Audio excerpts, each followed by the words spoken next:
Hey guys, welcome to a special Cygnus Destroyer video. Today's topic is a viewer request submitted by Thomasmemoryscentral. He wanted me to take a look at some of the rarest releases for the NES and see if they're worth the ever-increasing prices. I just so happen to have a near-complete set in my collection, which I finished up a few years ago. Since it's been a few months since the last viewer request, I figured that another one was long overdue. So that's exactly what I'm gonna do. Starting with...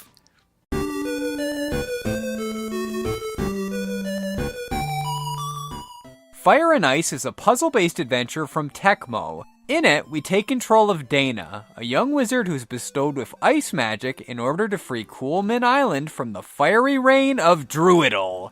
The main task is simple, but the gameplay gets more and more complex with each new round. Dana's powers are limited by the quantity of ice at hand, and Dana cannot produce ice unless he's near a block of ice. It becomes obvious why Dana's a novice magician since he kinda sucks at it. But like any apprentice, he'll learn and grow, just like the player does with each level. Fire and Ice is quite fun and is the epitome of a thinking man's game. It's also one of the cheaper rare titles for the console, going for around $50 to $70 on average. If you're a puzzle fan and have a little extra money to spend, this might be right for you. However, if it's not in the budget, Dana was the star of an earlier NES adventure called Solomon's Key. While not exactly the same format, the two are similar enough in design. The predecessor might not be as pretty and the music isn't as good, but I had more fun overall with the $10 cart than the more expensive sequel.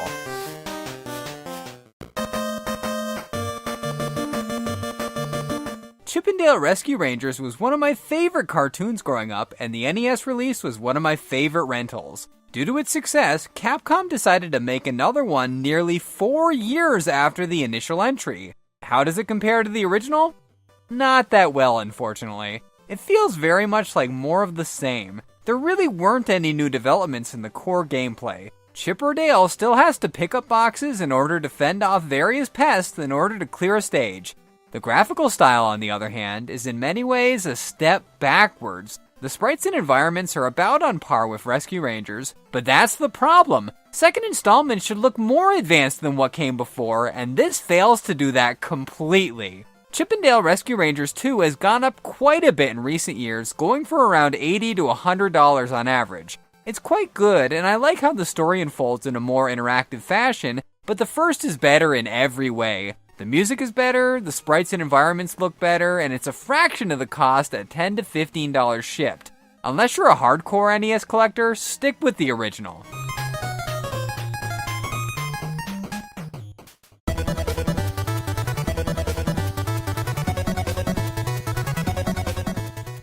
Teenage Mutant Ninja Turtles and Konami were a match made in heaven during the 8 and 16-bit era, a period where fighting games were all the rage, so it's no wonder that a fighter based on TMNT was released on the Genesis, Super Nintendo, and surprisingly, the NES. The story is very simple. The Shredder leaves the Turtles a note challenging them to a street fight. It couldn't be any more straightforward and to the point, but since it's accompanied with one of the most metal-sounding soundtracks on the NES, I'm not complaining one bit. Tournament Fighters offers a tournament mode, versus modes, and the standard story mode. Story mode only has the 4 Turtles as playable characters, but versus adds Casey Jones, Hothead, and the Shredder to the mix. The story mode on default difficulty is quite hard. I was barely able to progress before I got my ass handed to me. Since this isn't a review, I didn't research the ins and outs of the controls, but I can tell you that they're not at all like the Street Fighter style that I'm used to. The characters have special moves, but I couldn't really figure out how to perform them. When I did, it was entirely accidental. I know that those gems that pop up every now and then are responsible for an ultra powerful finisher, and I have gotten this to work, but again, I don't know the specific button combination to do so. All in all, this TMNT title is decent as far as fighters go, but at $70 to $100 on average, fans of the genre can find a much more satisfying experience in the far cheaper Mortal Kombats and Street Fighters of the 16-bit consoles. Just go listen to the soundtrack on the DeWiiGuy's channel and play the Genesis or Super Nintendo version instead. Oh yeah, it's my jam. It's my jam right here. This is the Cygnus Destroyer jam. LG and Defender jam in the house. Oh, here it comes. Comes the best part. It's coming for y'all. Here it is. You better get ready. Oh yes, here it is.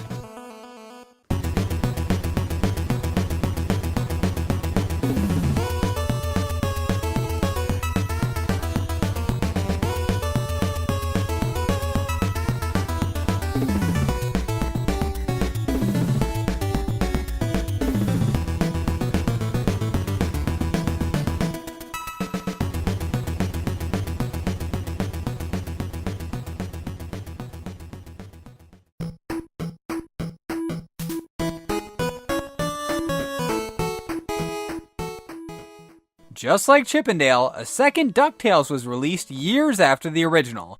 Once again, Scrooge McDuck is on another treasure hunt, and with the use of his trusty pogo stick-like cane, he'll get all the gold there is to be had. Again, like Chip 'n Dale, this sequel offers very little in terms of innovations. The biggest addition is to the cane itself, which can be used to pull on levers and fire cannons, among other things. While this is a neat feature, it doesn't keep DuckTales 2 from feeling like DuckTales 1.5. It's worthy of bearing the DuckTales brand for sure, with great level design and memorable tunes, but the original overshadows it in every way. DuckTales 2, like the other Capcom Disney sequel, usually goes for around $80 to $100, and also like Chip 'n Dale, I can't recommend this over its predecessor. The first DuckTales is one of the best platformers ever made. It's almost magical in its greatness. From the superior stage design to the exquisite soundtrack, very few titles can rival it on the system, and its sequel is not one of them. Plus, it's way cheaper at around $15 to $20 shipped, so number one is the clear-cut victor in this instance.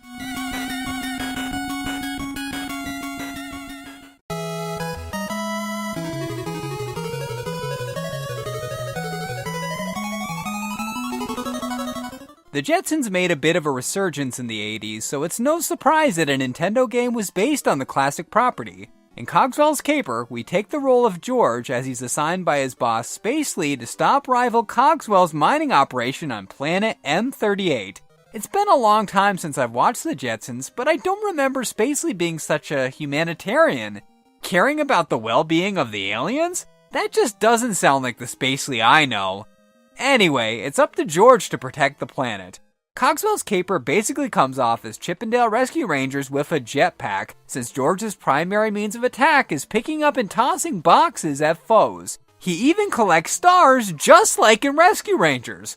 While this has that signature Taito feel, there's nothing here that hasn't been done before and better in most cases. Like the jetpack, for example. Maybe I just couldn't get a grasp on the controls, but the jetpack was completely useless. It didn't allow me to even hover, let alone fly around the screen. I understand this is a futuristic setting, but don't offer the promise of a jetpack if it's not going to live up to expectations. The Jetsons Cogswell's Caper is a bit cheaper than some of the other Hanna-Barbera-based Taito releases, but it's still expensive at around $100 to $150. It's also the weakest of the company's Hanna-Barbera-based NES output, so unless you have spare cash lying around, I would pass on it and just play Chip 'n Dale.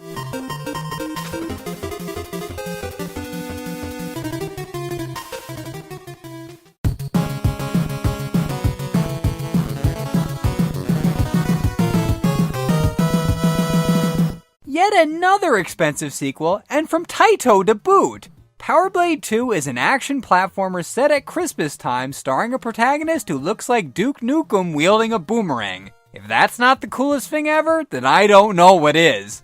The plot involves the Delta Foundation threatening the government with extortion, and our hero being given the mission of delivering them a Christmas present of pain! Power Blade 2 is like the love child of NES Batman and Mega Man and is well designed and looks superb. Our motorcycle riding badass can slide and toss his boomerang in almost every direction. Everything about Power Blade 2 is upper tier, and so is the price, unfortunately. At the time I'm working on this, the cheapest NTSC copy is at nearly $300 with days left in the auction. As good as it is, I can't recommend spending that much, especially since Power Blade is nearly as good and can be picked up for less than $20. To quote an old ad slogan, do the math and opt for the less costly route.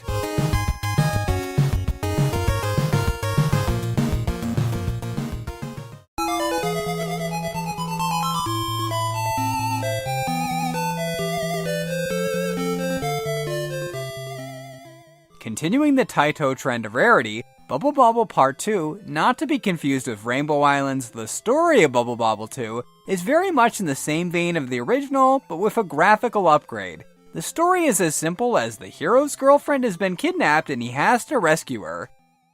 The gameplay is very basic as well. Use the Bubble Dragon's powers to ensnare the enemies and jump into the bubble to turn them into food items. Repeat this for every enemy in each section and it'll move on to the next round, where the same tasks have to be performed. At round 10, the first boss will appear. The blue wind-up toy creation may loom over the cute chibi dragon, but he's all bark and no bite.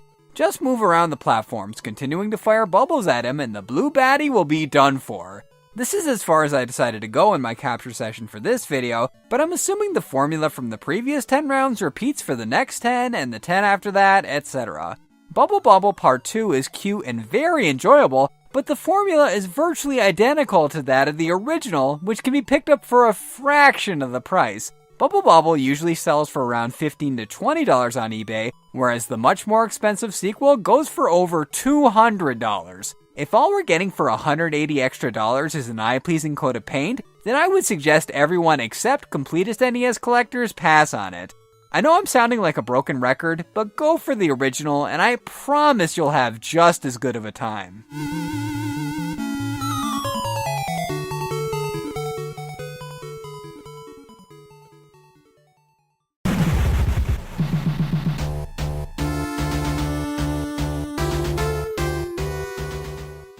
Zombie Nation is a bit of an oddity. It was released earlier than the standard 92 to 94 era of rarities, and the subject matter is pretty out there for the NES. Zombie Nation is a horizontal shoot-'em-up set in the horrible future of 1999. Darkseid, an evil meteorite-looking entity, has turned the population into zombies with the use of his magnetic powers? Okay. Anyway, it's up to the head of the samurai to reclaim the legendary sword Shura and put an end to Darkseid's evil ways. The head of the samurai is not just a title in this case. In Zombie Nation, we literally play as an overgrown head. An overgrown head that seeks to free the zombies from Darkseid's clutches by eating them whole and destroying countless buildings, helicopters, and tanks. Come to think of it, how exactly are zombies controlling helicopters and tanks? Their motor functions are all messed up. I'm trying to wrap my head around the concept, but I just don't get it. Don't get me wrong, the fact that the main character is a flying head is one of the coolest things ever, but his actions are more indicative of a bad guy than the hero. Regardless, Zombie Nation is a competent but extremely difficult shooter. Even on easy, the default setting, I kept dying and dying and dying. Anyone who can get through this is a real game master. In spite of its earlier release date, Zombie Nation still goes for around $150 to $200 on eBay and other online retailers, so the cost prohibits a lot of challenge seekers from obtaining it. Fortunately, there are plenty of cheaper shooters on the NES, so I would suggest fans of the genre just pick up one or more of those for a less brutal, more wallet-friendly experience.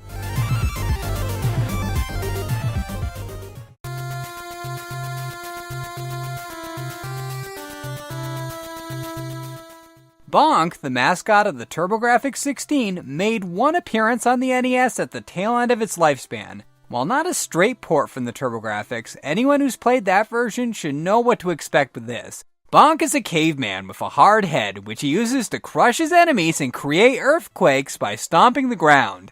Everything is pretty much intact from the TurboGrafx. The meat makes him temporarily invincible. He climbs walls by biting into them, and the soundtrack is pretty much the same.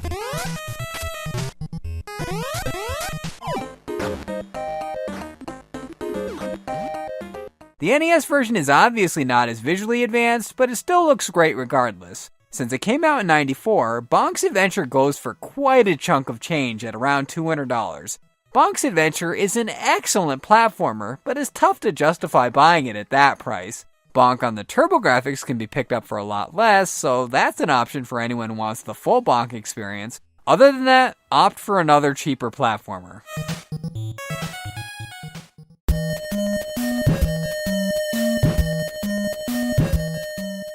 Starting off the trifecta of Taito Uber Rarity is Panic Restaurant. Panic Restaurant tells the tale of a chef named Cookie who needs to reclaim his restaurant from the evil O-Dove. The food motif is carried throughout each level, making it one of the most unique and quirkiest side-scrollers on the system. Cookie is besieged by living food items and he uses his trusty frying pan and other utensils in order to flatten them. Panic Restaurant is one of the NES rarities that really is great. The art style is adorable, the music is catchy, and it's just top-notch overall. It's unfortunate that it's extremely expensive at around $300 or so for an average auction. There is a Famicom version, but that also goes for around $100, so it's still quite an investment. NES collectors who can afford to go with either of these two options should definitely do so, but otherwise, go with one of the many other platformers for the system.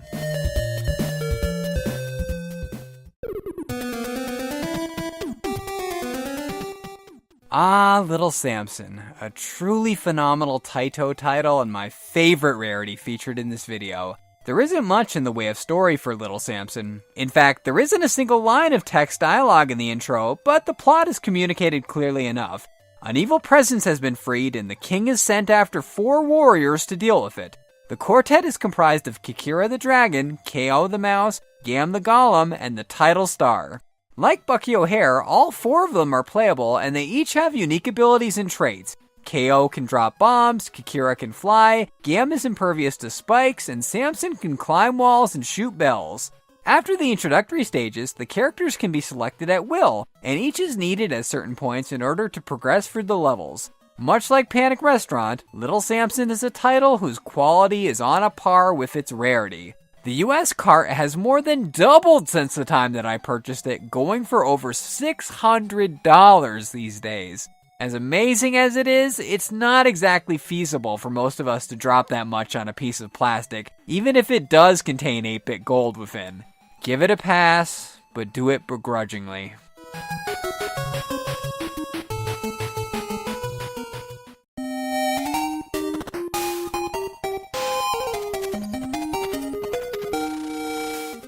I'm sure you all know about this one, so to briefly cover the story, it's another very late period Taito title that was supposedly exclusively available at Blockbuster stores. This would account for why it gets an 8 out of 10 on Nintendo Age's rarity scale, but there's no official documentation stating this to be true, so it's all just speculation. This is the second Flintstones release from Taito after the rescue of Dino and Hoppy from 1991. Whereas Dino and Hoppy featured solely Fred, Fred and Barney are both playable in Surprise at Dinosaur Peak. The duo has to save their children from the volcanic outburst caused by the fire dinosaur living within. Just like the characters in Little Samson, Fred and Barney have different abilities that are used as certain key points. Fred can grab onto ledges and has a club which can be charged up, whereas Barney can climb up lighter ropes and has a slingshot which can shoot out obstructions. The level design is excellent and the controls are spot on. Add the bonus sports events into the mix and we get another Taito winner. Since Surprise at Dinosaur Peak is the second rarest licensed game next to stadium events, it has a huge price tag to match,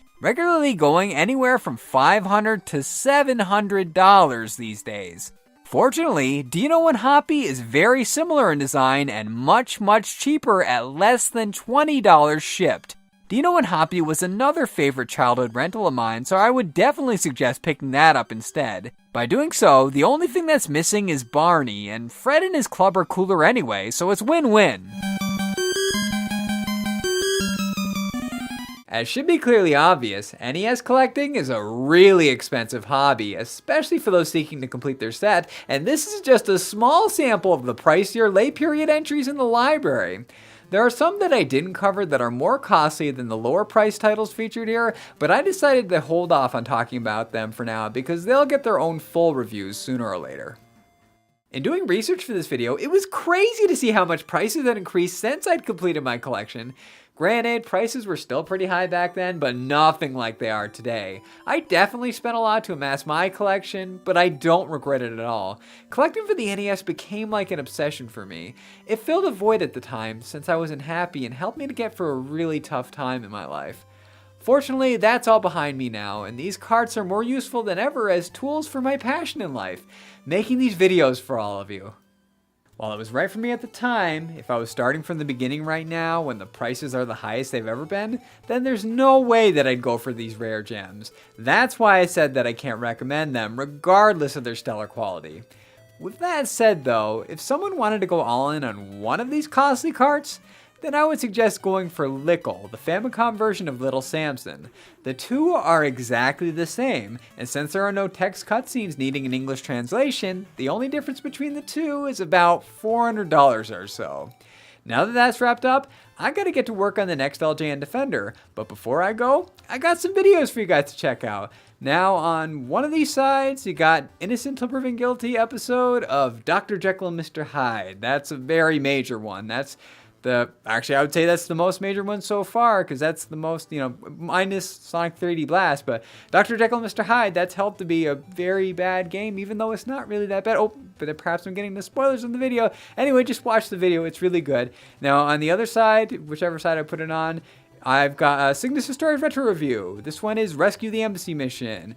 It's a good one. I like it. It's a game from my childhood. I didn't own it. My cousins did, but I had fond memories of it. And like I said in that, I didn't remember the name of this game for the longest time. I remember the game, couldn't remember what it's called until I started collecting the NES games. And then I was like, oh yeah, that's the game. Yeah, awesome. Yeah, it's a good episode. Marky Mark is in it, is referenced in it. The Happening, it's good stuff. Watch it, you'll see what I mean. So yeah, go with that. And of course, as always, if you're new to the channel and you like what you're watching, then click the red box with Jake and Pong on it, and that'll subscribe to the channel, and you'll be kept up to date on all the content. And of course, like I said in the last video, go to multitap.com. Multitap is a group that I'm in with a bunch of other YouTubers. There's a lot of awesome content there, so you should definitely check it out, and you'll have a good time. So until, like I said, the next LJN Defender, I will see you guys next time. Bye-bye!